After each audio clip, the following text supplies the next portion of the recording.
రాజకీయాలలో అత్యంత నీచంగా దిగజారిపోయి ప్రవర్తిస్తుంది వైసీపీ పార్టీ. ముఖ్యంగా జగన్మోహన్ రెడ్డి సొంత కుటుంబ సభ్యుల మీదే దారుణమైన వ్యాఖ్యలు చేస్తున్నారు. గతంలో స్వయంగా షర్మిలను ఉద్దేశించి జగన్మోహన్ రెడ్డి ఎల్లో చీర కట్టుకుంది, చంద్రబాబు నాయుడు దగ్గరికి వెళ్ళిందని చెప్పి ఆ రోజు ఒక శుభలేఖ ఇస్తానికి వెళితే దాన్ని అత్యంత తీవ్రంగా తప్పుపడితే అప్పట్లోనే ప్రజలు దాన్ని హర్షించలేదు.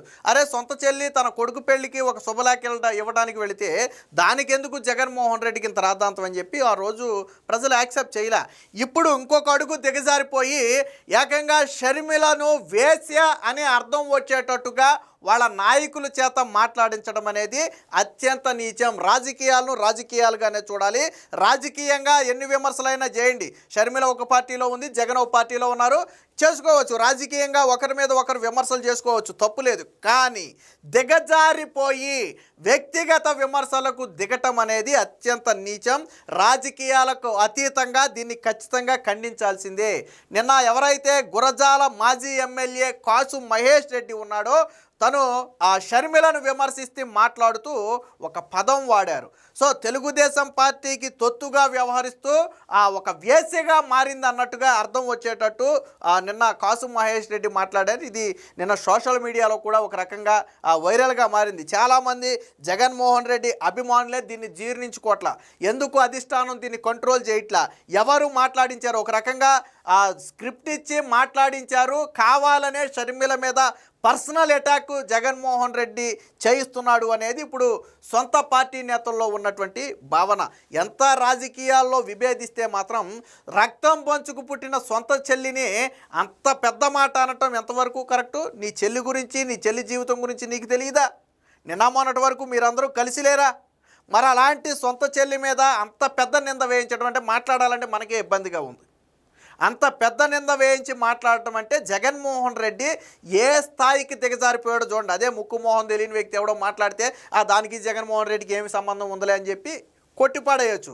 సరే, ఎవడో నోటి దూలగాడు ఏదో మాట్లాడాడులే, అన్నిటినీ జగన్కి అంటగట్టకూడదులే అని మనం సరిపెట్టుకోవచ్చు. కానీ మాట్లాడిన వ్యక్తి గురజాల మాజీ ఎమ్మెల్యే, వైసీపీలో కీలకంగా ఉన్నటువంటి నేత. ఆ వ్యక్తి ఖచ్చితంగా మాట్లాడాడు అంటే పైనుంచి ఆదేశాలు లేకుండా మాట్లాడాడు. మరి అంత పెద్ద మాట మాట్లాడమని చెప్పి ఎవరైతే స్క్రిప్ట్ ఇచ్చారో, ఎవరు మాట్లాడిచ్చారో మనకైతే తెలియదు. కానీ ఇప్పుడు ఆ పదం అనేది సోషల్ మీడియాలో వైరల్గా మారింది. వైసీపీ వాళ్ళు సరే, మిగతా వాళ్ళు అందరూ ఎవరైనా ఖండిస్తారు. జగన్మోహన్ రెడ్డి ఇది తప్పు, ఇలాంటి వ్యక్తిగత విమర్శలు చేయించకూడదు, సొంత చెల్లిని పట్టుకుని వేసే అని అర్థం వచ్చేటట్టు మాట్లాడటం కరెక్ట్ కాదు అని చెప్పి చాలామంది హితబోధ చేశారు. సొంత పార్టీ నేతలు కూడా దీన్ని హర్షించట్లా. ఒకవేళ పార్టీకి సంబంధం లేదు, జగన్కి సంబంధం లేకుండా మాట్లాడాడు అనుకోండి, వెంటనే పార్టీ ఏం చేయాలి? హెచ్చరికలు జారీ చేయాలి. మీరు నోరు అదుపులో పెట్టుకోండి, మహిళల గురించి మాట్లాడేటప్పుడు ఇష్టం వచ్చినట్టు మాట్లాడొద్దని చెప్పి పార్టీ నుంచి ఒక హెచ్చరిక రావాలి, లేదా ఒక వివరణ కోరుతూ ఒక షోకాస్ అయినా జారీ చేయాలి. కానీ ఇవేమీ చెయ్యలేదు అంటే అర్థం ఏంటి? షర్మిలను తిడితే జగన్మోహన్ రెడ్డికి హ్యాపీ. రాజకీయంగా విమర్శలు చేస్తే సరిపోవట్లేదు. షర్మిల చేసే ప్రతి విమర్శ రాజకీయ విమర్శే. ఇప్పుడు మొన్న పార్లమెంట్లో జగన్మోహన్ రెడ్డి బిల్లుకు ఆమోదం తెలిపితే షర్మిల ఒక విమర్శ చేసింది. మీరు కేసులకు భయపడి ఇలా బానిసలుగా బ్రతుకుతారని చెప్పి ఒక విమర్శ చేసింది. అది రాజకీయ విమర్శ, జగన్మోహన్ రెడ్డి గురించి. ఇలా మరి జగన్మోహన్ రెడ్డి గురించి, భారతీరెడ్డి గురించి కూడా షర్మిలకు చాలా తెలిసే ఉంటాయి. మరి అలా వ్యక్తిగత విమర్శలు చేయడం, షర్మిల చేయటం మొదలు పెడితే జగన్మోహన్ రెడ్డి తలెక్కడ పెట్టుకుంటాను నేను అడుగుతున్నా. జగన్మోహన్ రెడ్డి మీద కూడా అనేక పుకార్లు ఉన్నాయి గతంలో. సరే, అది నిజమా అబద్ధం అనేది కాసేపు పక్కన పెడదాం. అదే మాట షర్మిల గారు మాట్లాడితే జగన్మోహన్ రెడ్డి తల ఎక్కడ పెట్టుకుంటాడు? లేదా భారతీరెడ్డి గురించి మాట్లాడితే తల ఎక్కడ పెట్టుకుంటాడు? అవినాష్ రెడ్డి గురించి మాట్లాడితే తల ఎక్కడ పెట్టుకుంటాడు? కానీ షర్మిల ఒక విషయం మెచ్చుకోవాలి. షర్మిల ఎప్పుడు విమర్శించినా రాజకీయంగా విమర్శించింది తప్ప వ్యక్తిగతంగా ఎక్కడికి పోలేదు. ఈవెన్ వివేకానంద రెడ్డి హత్య కేసులో ప్రత్యక్షంగానో పరోక్షంగానో జగన్ భారతి పాత్ర ఉందని భావించిన వాళ్ళు దాన్ని ఎప్పుడూ ఓపెన్గా వాళ్ళ మీద విమర్శలాగా నెట్ల. విచారణ జరగాలి, వాళ్ళ పాత్ర ఏదైనా ఉంటే తేల్చాలని అడిగారు తప్ప జగన్మోహన్ రెడ్డి మీద వ్యక్తిగతంగా ఎప్పుడూ దాడికి దిగల. గతంలో కూడా షర్మిల గురించి, సునీత గురించి అత్యంత నీచంగా పోస్టులు పెట్టిస్తే షర్మిల అసలు ఎవరో వర్రా రవీంద్రారెడ్డి అనే వ్యక్తి అసలు షర్మిల రాజశేఖర్ రెడ్డి కూతురే కాదు, ఎవరికి పుట్టిందో విజయమ్మని అడగాలని చెప్పి సోషల్ మీడియాలో ఒక పోస్టు పెడితే అది వినటానికి కానీ చూడటానికి కానీ అత్యంత దారుణమైనటువంటి పదం. అది షర్మిల ఎవరికి పుట్టిందో విజయమ్మని అడగండి అని ఓపెన్గా పెట్టాడు పోస్టు. మరి అప్పుడు ఏం చేయాలి పార్టీ? జగన్మోహన్ రెడ్డి అధికారంలో ఉన్నప్పుడు జరిగిన ఘటన ఇది. ఏం చేయాలి జగన్మోహన్ రెడ్డి? వెంటనే వాడిని అరెస్ట్ చేయమని ఆదేశించాలి, అట్లీస్ట్ పోస్టు తొలగించాలా, దాన్ని మేము ఖండిస్తున్నామని ఒక వివరణ ఇవ్వాలా. ఇచ్చారా ఆ రోజు? ఇచ్చారా ఆ రోజు? షర్మిల రాజశేఖర రెడ్డి కూతురు కాదా? జగన్మోహన్ రెడ్డికి తెలియదా? మరి ఎందుకు రాజకీయాల్లో ఎదుర్కోలేకే ఇలాంటి విమర్శలు? పవన్ కళ్యాణ్ మీద కూడా అంతే, భువనేశ్వర్ గారి మీద కూడా అంతే. జగన్మోహన్ రెడ్డి అనే వ్యక్తి లెగిస్తే నిత్యం మహిళల మీద ఏడుస్తూ బ్రతుకుతాడు, అందులో డౌటే లేదు. పవన్ కళ్యాణ్ పెళ్ళిళ్ళ గురించి, భార్యల గురించి మాట్లాడాడు. అసలు రాజకీయాలతో సంబంధం లేని భువనేశ్వర్ గారిని నిండు అసెంబ్లీలో అవమానించాడు. సొంత తల్లిని, చెల్లిని అవమానించాడు. చెల్లి శుభలేఖ ఇవ్వడానికి వెళితే ఆ రోజు వేరే అర్థాలు వచ్చేలాగా మాట్లాడాడు. ఎల్లో చీర కట్టుకెళ్ళిందని చెప్పి జగన్మోహన్ రెడ్డి పబ్లిక్ మీటింగ్లో మాట్లాడాడు. ఒక ముఖ్యమంత్రి అయ్యి ఉండి ఆ రోజు సొంత చెల్లి గురించి అలా మాట్లాడటానికి సిగ్గు అనిపించలేదా జగన్మోహన్ రెడ్డి? నేను అడుగుతున్నా. ఈరోజు నీ నాయకుల చేత షర్మిలను వేసి అని అర్థం వచ్చేటట్టు మాట్లాడిపించావంటే ఇంకా అంతకంటే నీచమైన, దారుణమైన ఇంకేదైనా ఉంటుందా? రాజకీయంగా ఎదుర్కోలేక చేసే విమర్శలు ఇవన్నీ.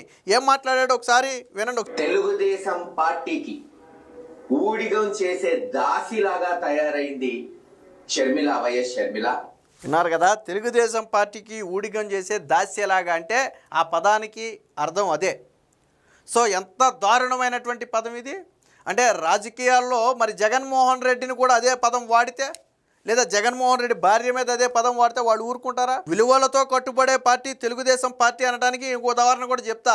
కిరణ్ అనే ఒక వ్యక్తి తెలుసో తెలియకో భారతీరెడ్డి గురించి ఒక మాట మాట్లాడితే జగన్మోహన్ రెడ్డి స్పందించకముందే తెలుగుదేశం పార్టీ స్పందించి పార్టీ నుంచి సస్పెండ్ చేసి వదిలేలా, తీసుకెళ్లి అరెస్ట్ చేసి జైల్లో పెట్టింది. ఆ తర్వాత బెయిల్ మీద బయటకు వచ్చాడు, అది వేరే విషయం. అది తెలుగుదేశం పార్టీ గొప్పతనం. చంద్రబాబు గారు అనేక సందర్భాల్లో చెప్పారు, రాజకీయాలలోకి మహిళలను లాగొద్దు, ఏ పార్టీ అయినా ఒకటే, మహిళలను కించపరిచేలాగా మాట్లాడితే చూస్తూ ఊరుకునేది లేదు, మహిళల జోలికి వస్తే వాళ్ళకి అదే చివరి రోజు అని చెప్పి పదే చంద్రబాబు గారు చెబుతుంటే జగన్ మాత్రం లెగిస్తే సొంత కుటుంబం మీద, అటు తల్లి మీద ఇటు చెల్లి మీద, ఈవెన్ నిన్న తన తల్లికి జన్మదిన శుభాకాంక్షలు కూడా చెప్పాలి జగన్మోహన్ రెడ్డి. అంటే ఎంత చెల్లినేమో వేసి అని అర్థం వచ్చేటట్టు మాట్లాడిపించాడు చెల్లి మీద, తల్లికేమో కనీసం జన్మదిన శుభాకాంక్షలు చెప్పలే. ఇంకంటే జగన్మోహన్ రెడ్డికి భారతీరెడ్డి, జగన్మోహన్ రెడ్డి వాళ్ళిద్దరు ఉంటే చాలు, ఇక వాళ్ళకి ఎవరితోనూ పని లేదు, కుటుంబాలు, కుటుంబ బంధాలు ఏమీ లేవు, వాళ్ళకి రాజకీయాలే జీవితం వాళ్ళకి. అంటే రాజకీయాల్లో విభేదిస్తే కుటుంబ పరంగా కూడా వాళ్ళని విభేదిస్తాం. పోనీ షర్మిలను విభేదించాలంటే రాజకీయంగా విమర్శించండి. కాంగ్రెస్ పార్టీలో ఉంది కాబట్టి కాంగ్రెస్ పార్టీని విమర్శించండి, తప్పులేదు. రాజకీయంగా విమర్శించండి, తప్పులేదు. కానీ ఇంత దారుణమైన పదాలు మాట్లాడటం అంటే అసలు అది సహించేది కాదు. ఒకసారి వినండి. తెలుగుదేశం పార్టీకి ఊడిగం చేసే దాసిలాగా తయారైంది షర్మిల, వైఎస్ షర్మిల. గతంలో వైఎస్ షర్మిల భర్త ఏదో బ్రాహ్మణుడు, లేకపోతే వైఎస్ భర్త ఏదో ఆ ఇంటి పేరు వైఎస్ ఎందుకు వస్తుంది, ఈ టైపులో కొంతమంది మాట్లాడారు. అంటే అనునిత్యం షర్మిల మీద, విజయమ్మ మీద విషం చిమ్ముతున్నారు. గతంలో కూడా షర్మిల ఒక ఇంటర్వ్యూలో చెబుతూ బాధపడింది. ఏమనంటే, నాకు షాకింగ్ నిజం ఏంటంటే తర్వాత నేను తెలిసింది ఏంటంటే ఇవన్నీ కూడా వైసీపీ పార్టీ నుంచి ఆర్గనైజ్డ్గా నడుపుతున్నారని నాకు తెలిసిందని చెప్పి మాట్లాడింది. అదే గతంలో వర్రా రవీంద్రారెడ్డి పోస్టులు పెట్టినప్పుడు షర్మిల ఒక ఛానల్ ఇంటర్వ్యూతో మాట్లాడుతూ చెప్పింది. అంటే ఇవన్నీ ఆర్గనైజ్డ్గా పార్టీ ఆఫీసు నుంచి నడుపుతున్నారని తెలిసి నాకు బాధ కలిగింది. ఎవరో కోపం వచ్చి ఎవడో ఒక కార్యకర్త మాట్లాడిన మాటలు కాదు, కావాలని మాట్లాడించిన మాటలు అని చెప్పి షర్మిల బాధపడింది. సునీత, షర్మిల గతంలో తెలంగాణలో కేసు పెట్టారు, ఆంధ్రాలో కేసు తీసుకోవట్లేదని చెప్పి తెలంగాణ సైబర్ క్రైమ్లో కేసు పెట్టారు. ఆ రోజు ఎవరైతే నీచంగా మాట్లాడారో వాళ్ళ మీద కేసులు పెట్టారు. అంటే చూడండి, వైసీపీ పార్టీ కానీ జగన్ కానీ ఎంత దిగజారిపోయారంటే చివరికి అటు తల్లి ఇటు చెల్లి అని కూడా చూడకుండా అత్యంత నీచంగా వాళ్ళ నాయకుల చేత మాట్లాడిన వ్యక్తి ఏం చిన్న చితకా వ్యక్తి కాదు, ముక్కు మొహం తెలియని వ్యక్తి కాదు, పార్టీకి సంబంధం లేని వ్యక్తి కాదు. జగన్మోహన్ రెడ్డి మాట్లాడమంటేనే మాట్లాడే వ్యక్తులు, సజ్జల రామకృష్ణారెడ్డి కావచ్చు, ఈ వ్యక్తి కావచ్చు, వీళ్ళందరూ కూడా. మరి చిత్రం ఏంటంటే వైసీపీ నాయకులు కూడా ఎవరు ఖండించలా, అలాంటి మాట తప్పు అని చెప్పి ఎవరు ఖండించలా. ఎందుకు ఖండిస్తారు? అది పార్టీ అధిష్టానం నుంచి వచ్చిన స్క్రిప్ట్ కాబట్టి ఎవరు ఖండించే సాహసం కూడా చేయలే. వాళ్ళకి మనసులో బాధ ఉండొచ్చు, అరే సొంత చెల్లి మీద ఇంత పెద్ద నింద వేసేటట్టు మాట్లాడితే జగన్ కనీసం రెస్పాండ్ అవ్వలేదని బాధ ఉండొచ్చు. కానీ మాట్లాడించిందే వాళ్ళని తెలిసిన తర్వాత వాళ్ళు కూడా ఏమీ చేయలేనటువంటి పరిస్థితి. సో జగన్మోహన్ రెడ్డి రాజకీయాల్లో అత్యంత నీచంగా దిగజారిపోయాడు అనటానికి ఈ ఘటనే ఒక ఉదాహరణ. రాజకీయాలకు అతీతంగా షర్మిల మీద కాసు మహేష్ రెడ్డి మాట్లాడిన మాటలను తీవ్రంగా ఖండిస్తున్నాం. ఇది సభ్య సమాజం తలదించుకునేటట్టుంది. జగన్మోహన్ రెడ్డికి నిజంగా సిగ్గు శరం ఉండి మహిళల మీద ఏ కోసానైనా నాకు అభిమానం ప్రేమ ఆప్యాయతలు ఉన్నాయి అని చెప్పాలి అంటే అర్జెంటుగా కాసు మహేష్ రెడ్డి మీద యాక్షన్ తీసుకోవాలి. ఆ మాటలకు వివరణ అడగాలి, అవసరమైతే పార్టీ నుంచి సస్పెండ్ చేయాలి, పార్టీ తరపున దానికి బహిరంగ క్షమాపణ చెప్పాలి. లేకపోతే ఇవన్నీ వీళ్ళు కావాలని మాట్లాడించిన మాటలేనని చెప్పి ప్రజలు అర్థం చేసుకుంటారు.